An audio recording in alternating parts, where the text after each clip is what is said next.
हमारे साथ डॉक्टर विजयपाल यादव जी हैं एमएचयू करनाल से। हरियाणा कृषि मेले में इनका भी एक स्टॉल है और इस स्टॉल को इस मेले के अंदर दूसरा स्थान मिला है। आपके स्टॉल की क्या खासियत है, आप क्या कंसेप्ट लेके आए हो यहाँ पे किसानों के लिए? जी जी, देखो जहाँ तक स्टॉल की खासियत की बात है, सारी खासियत ही खासियत है। जो हमारा बागवानी विश्वविद्यालय करनाल में जो बनाया गया है, ये एक नया विश्वविद्यालय है। इसका उद्देश्य भी यही था कि जो हम पारंपरिक खेती कर रहे हैं, जैसे लोग गेहूं धान इसके पीछे पड़े हुए हैं, तो क्या है कि ये इसका उद्देश्य ये है कि भी लोग जो है बागवानी की तरफ अग्रसर हों, उसके ऊपर उनको तकनीकी ज्ञान मिले और वो अपना स्वरोजगार ज़्यादा से ज़्यादा कर सकें और अपनी पारिवारिक इनकम बढ़ा सकें। तो बागवानी से फ़ायदा क्या होगा? हाँ, वही तो मैं कह रहा हूँ ना, बागवानी से फ़ायदा ये होगा कि बच्चे बागवानी का जो भी डिग्री करते हैं, वो डिग्री करते करके उनको हम इस तरह कर देते हैं कि उनको नौकरी की ज़रूरत नहीं पड़ती। फसलों से धरती, हर चेहरे पर है मुस्कान, खुशहाल हुआ है अपना किसान, पंजाब किसान।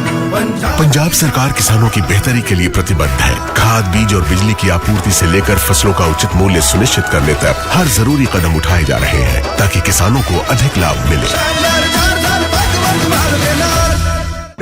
वो स्वरोजगार या जिसको आप आजकल की भाषा में स्टार्टअप वगैरह कहते हो, तो बच्चे डिग्री करने के बाद अपना कर सकते हैं, तो उनकी रोजगारी की समस्या खत्म हो गई। दूसरा, वो अपनी आमदनी बढ़ा सकते हो, इतना सीख पाते हैं। जैसे मैं आपको बताऊं, स्टॉल पे ही ऐसी चीजें हमने यहाँ डिस्प्ले कर रखी हैं। जैसे आप स्क्वैश की बात करो, मुरब्बे की बात करो, अलग अलग फलों के, सब्जियों के, जिसको आप आम भाषा में आजकल वैल्यू एडिशन अंग्रेजी में सब समझते हैं, मूल्य संवर्धन की बात करते हैं, तो वो उनकी ट्रेनिंग देते हैं। आप यहाँ देखो, हमारे गावा की चीज रखी हुई है, यहाँ की बर्फी रखी हुई है, अभी मैं जैम जेली रखे हुए हैं, तो उन बच्चों को सिखाया जाता है, प्रशिक्षण दिया पढ़ते पढ़ते। और ऐसी जो हमारी लड़कियां हैं, वो भी स्वरोजगार से हो जाती है। आप देखो, कुछ फूलों के प्रोडक्ट हमने यहाँ पे रख रखे हैं। फूल भी आप देखो पूरे हरियाणा में कहीं नहीं हो रहा। ये बागवानी विश्वविद्यालय ही हमने जो टेस्टिंग कर रहे हैं फूलों की, ग्लेड की, हमने ग्लेड यहाँ पे डिस्प्ले कर रखा है, गेंदा कर रखा है, क्राइजेंथेमम कर रखा है। तो ये फूल हमने, हमारे वैज्ञानिकों ने अलग अलग स्टेटों में जाके कलेक्शन किया है। ऐसे हमने बागवानी सब्जी के जर्म प्लाज्म इकट्ठे किए हैं, अपने अनुसंधान केंद्रों पे लगाए। जैसे कि आप पीछे देख रहे हो, ये सीएम साहब का हमारा क्षेत्र है नारायणगढ़, चांदसोली अम्बाला। वहाँ हम सेब के ऊपर पीच प्लम, आलू बुखारा और जो आड़ू नाशपाती की बात हम करते हैं, वो हरियाणा में पूरे में कैसे ले जाई जाए, किसानों की जो आम फसलों से ज़्यादा उनको कैसे कैसे उगाए, उसके ऊपर अनुसंधान जारी है। और ये जो हमारे फल हैं, इसके अंदर ये आपको ओरिजिनल फ़ोटो लगी हुई है। और ये मैंने पीछे भी एग्जीबिशन में मेरे से कृषि मंत्री राणा साहब ने पूछा कि भाई इसमें क्या खासियत है। मैंने कहा सर, ये अपने हरियाणा में होगा और इसमें मिठास कम है, जो जिनको शुगर वगैरह है तो वो इसको खा सकते हैं। इसकी क्वालिटी लाइफ ज़्यादा है। कई बार शुगर के मरीज को फल जो फल बता देते हैं, तो इसमें अपने तो उसके लिए उसमें क्योंकि शुगर कंटेंट कम है, अच्छा। उसकी और बेस लाइफ जिसको हम कहते हैं, ज़्यादा से ज़्यादा इसको कैसे रखा जा सकता है 2 दिन 4 दिन विदाउट फ्रीज। तो कोई शुगर का मरीज ये कहाँ से खरीदेगा? ये नहीं, अभी तो इसके ऊपर अनुसंधान चल रहा है। अभी हमारी कोई ऐसी चीज नहीं है जो हम आपको कह सके कि भाई हमारे पास अवेलेबल है। वो सभी अनुसंधान क्षेत्रों में हमारे अनुसंधान चल रहा है अभी तो। और वो हम जल्दी ही साल 2 साल में किसानों के पास पहुंचाने की पूरी कोशिश करेंगे। जैसे फलदार पौधों की बात है, मसालों की बात है, जैसे मसालों में जीरा है, सौंफ है, इनकी बात करें, क्योंकि हरियाणा में इसका बड़ा स्कोप है। और दूसरी फूलों की बात है, बागवानी की बात है, बढ़िया बढ़िया पौधे उगाएंगे। सब्जियों की बात है, सब्जियों में हम क्या करें, हमारे सेंटर 6 सेंटर हैं। जैसे रैया झज्जर में है, उधर अपना इधर चांदसोली में है, बधाना में है, जींद में, ठीक है जी, और अपना अंजनथली में है, नीलोखेड़ी करनाल में मेन जो सेंटर हैं। और ये मुरथल में हमारा मशरूम का है। आप देखिए आजकल इन पे क्या है कि इस पर हमारे प्रोटेक्टेड जो संरक्षित खेती की बात करते हैं, उन हम क्या करते हैं, ज़्यादा से ज़्यादा सीडलिंग तैयार करवाते हैं, वो क्वालिटेटिव। और वो एक नॉमिनल जो हरियाणा सरकार की एक योजना है, उसके तहत हम उसको वो करके अब उनको वो भी देते हैं कि सब्सिडी टाइप, और वो उनको समझो 10, 20, 30 पैसे की वो सीडलिंग पड़ती है। तो हमारे से वो सीडलिंग खरीदे, हम बड़े लार्ज स्केल पे कर रहे हैं, वो किसानों की फ़ायदे के लिए।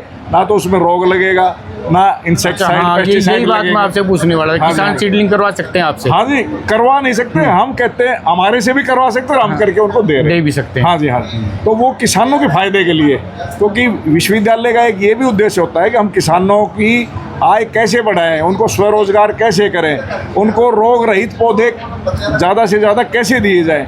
यही तो एक वैज्ञानिक का काम है, किसानों की भलाई इसी में है।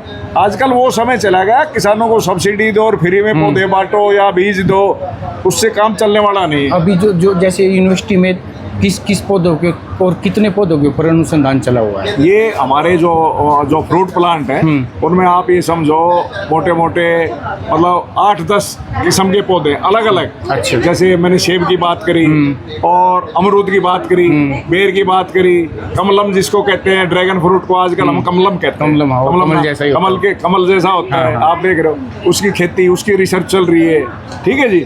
और ये पीच प्लम आड़ू, इनके ऊपर मैंने बताया। तो बेल एक नई जो स्क्वैश होता है, आप देखो गर्मियों में, और उससे पैसा भी बहुत मिलता है। स्क्वैश के बजाय किसान उसको वैसे भी ऑक्शन करके भी बेच सकता है। तो इस तरह की अनार की खेती के बारे में अगर हम बात करें तो हरियाणा में उसका बड़ा स्कोप है। दक्षिणी हरियाणा की हम बात करें तो जैसे आपने देखा होगा राजस्थान में बहुत हो रहा है। तो विश्वविद्यालय हमारा ये इसका अलग बनाने का भी मकसद यही था कि हम डाइवर्सिफाइड एग्रीकल्चर या बागवानी की हम बात करें। ये जो देखो किसान इतनी जल्दी बदलता नहीं है, लेकिन उसको हम कुछ करके दिखाएंगे, वो हमारे उनको साथ जोड़ेंगे। जब उसको नफा और लगेगा तो उसको, हाँ, जो आपने बात की बिल्कुल सही कही। हम ये नहीं कहते कि सारे में बाग लगाओ। आपके पास अगर 4 एकड़ है, 3 एकड़ है, तो एक में बाग लगा लो। वो हम बताएंगे किस तरह लगाना है और कौन से पौधे लगाना है। 1 एकड़ में 3-4 बाग लगा लो, थोड़ा थोड़ा एक कनाल करके। उसमें कुछ पौधे आप मशरूम की खेती कर लो, शहद की कर लो। हम शहद भी कर रहे हैं। और बाग, जहाँ तक आपको जो मशरूम की हम बात कर रहे हैं कि हरियाणा में हमारा ये एक सेंटर है। ये पहले तो हरियाणा गवर्नमेंट का था, अब जब हमारा विश्वविद्यालय बन गया है करनाल, तो ये सरकार ने MHU को दे दिया है, क्योंकि जो बागवानी का विषय है उससे संबंधित मशरूम और जो हमारा शहद की मक्खियों की बात है, तो उसके ऊपर भी अब आप देखो, आपने ये भी देख लिया CM साहब ने, हरियाणा सरकार ने कितना अच्छा काम किया है। शहद को इसमें आप उसमें ले आए, बागवानी में ले आए। और उसमें जो बाजार में जैसे बात होती है ना, अगर किसान को शहद के ऊपर अगर सही रेट नहीं मिल रहा बाजारीकरण में, तो उसका सही रेट सरकार देगी। जो उसको कुछ घाटा हुआ है तो उसका सरकार पूरा करेगी। इससे बढ़िया क्या योजना हो सकती है? तो जो आपका अनुसंधान चला हुआ है, ये आने वाले 1 साल 2 साल में, हाँ जी, किसानों के पास हम पूरा प्रयास करेंगे, अच्छी क्वालिटी के पौधे भी देंगे, उनको बीज भी प्रदान कराएंगे। और किसानों के लिए जैसे आज आप ये स्टॉल देख रहे हो, ऐसे उद्यान मेलों वगैरह का भी हम आयोजन करेंगे। हमारे कुलपति महोदय का पूरा प्रयास है और हम भी जी जान से सारे वैज्ञानिक जुटे हुए हैं। थैंक यू सर, बहुत बहुत धन्यवाद।